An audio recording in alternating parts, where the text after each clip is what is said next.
Mohon perhatian, pintu teater 1 susah dibuka. Bagi para penonton yang telah memiliki tiket, silakan masuk melalui jendela. Terima kasih. Halimun yang menutupi permukaan sungai Muara Woro Wetan mulai menghilang tertimpa sinar surya yang mulai menembus juga pekatnya kabut putih sang halimun di pepohonan hutan meninggalkan embun-embun bening pada dedaunan, dahan, permukaan tanah maupun bebatuan.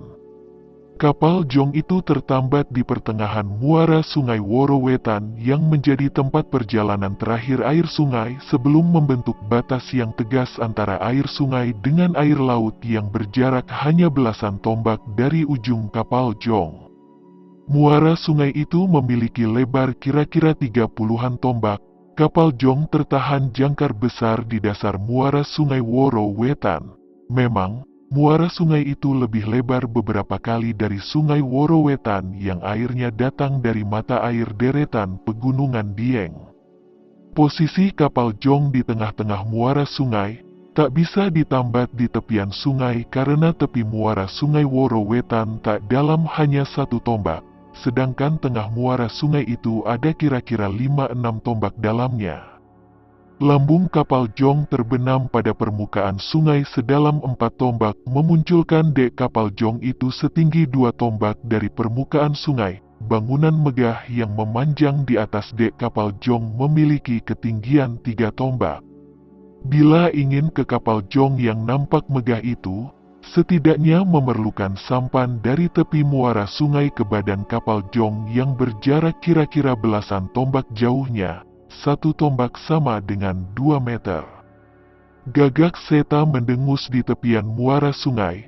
Dia baru tiba sambil mengapit tubuh Ayu Wandira yang tertotok di lengan kanannya, di antara para panglima Singasari.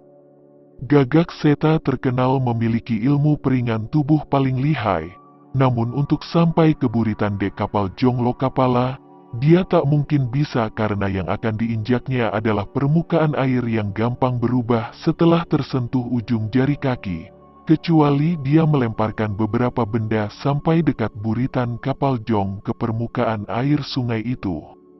Apalagi dia sedang membawa Ayu Wandira yang memiliki bobot tubuh lebih berat dari dirinya sendiri. Kedatangan Gagak Seta bersama Ayu Wandira terdeteksi oleh radar tenaga Kamakanaka. Tiba-tiba di benak Gagak Seta, tepatnya di cakra mahkotanya, muncul visual Kamakanaka. Kamakanaka yang berdiri di alam cakra mahkotanya berkata padanya, "Adik Seta, jangan ragu, berjalanlah sesuai niatmu, pahami ilmu yang kuberikan ini namanya teknik menapak awan menggapai rembulan, dengarkanlah desiran angin di sekitarmu, dengan sendirinya, tenaga murni inti angin yang tadi kuberikan akan mematuhi keinginanmu kemana saja sesuai kemampuan daya ciptamu." Gagak Seta mendengar ujaran Kamakanaka dengan seksama. Tak sampai seperempat minum, Gagak Seta telah memahami teknik ilmu menapak awan menggapai rembulan yang diajarkan Kamakanaka. Akhirnya ilmu itu diijazahkan padanya. Langsung Gagak Seta mempraktekkan ilmu menapak awan menggapai rembulan. Mendadak tubuhnya terasa ringan, sangat ringan, tak sadar. Kedua kakinya yang tanpa alas kaki itu perlahan mengambang dan mengambang. Gagak Seta menguatkan keinginannya ke buritan kapal jong. Begitu keinginannya terpusat penuh di cakra mahkotanya, seketika itu juga tubuhnya bersama Ayu Wandira seperti tertiup angin begitu saja tanpa melangkah. Tubuh mereka berdua sudah sampai di dek depan kapal jong. Kehadiran mereka berdua di atas dak depan kapal jong membuat Ningrum dan seorang kepala regu yang berpakaian hitam polos kaget. Tanpa bertanya lagi, Ningrum dan kepala regu itu langsung menyerang Gagak Seta. Gagak Seta berkelit lalu dengan cepat memunahkan totokan di tubuh Ayu Wandira. Serangan pukulan tiba dan ditepis Gagak Seta, sedangkan Ayu Wandira yang baru terbebas dari totokan masih kesemutan di beberapa anggota tubuhnya. Dia bersandar pada sebuah tiang kapal.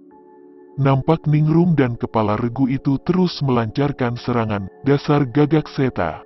Dia orangnya pendiam, kalau saja dia memperkenalkan diri, tak mungkin Ningrum dan kepala regu itu menyerangnya. Apalagi tampangnya agak seram dengan kedua bola mata menjorok ke dalam.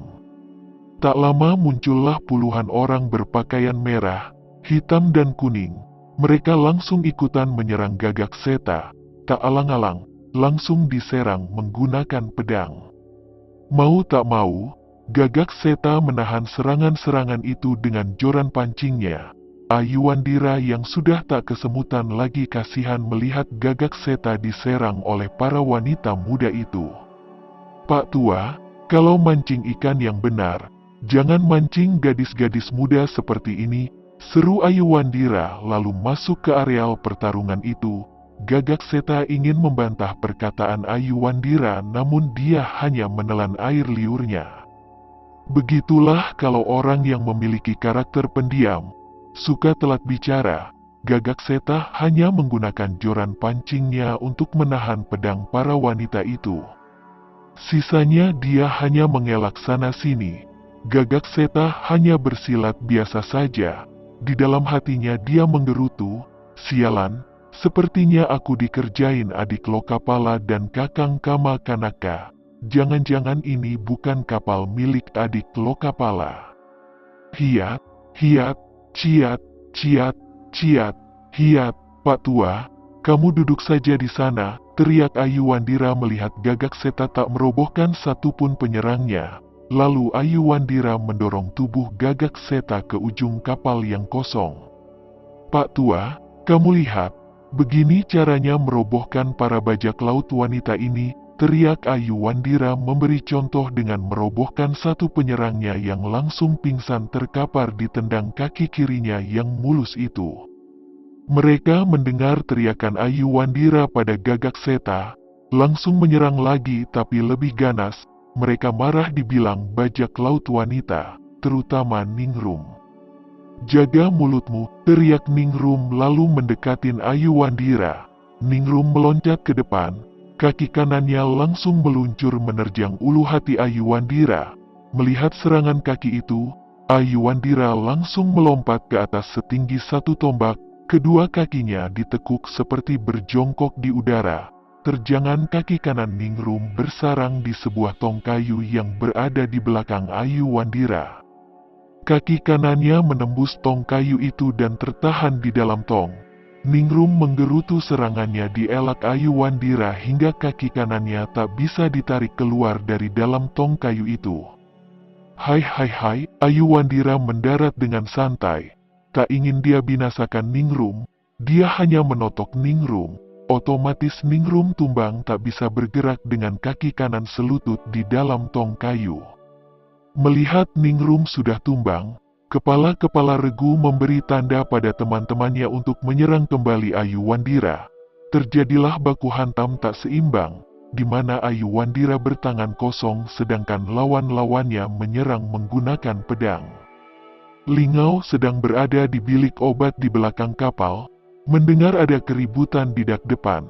Namun dia tak bisa pergi melihat karena sedang meramu obat salep untuk tulang pipa belikat Lokapala.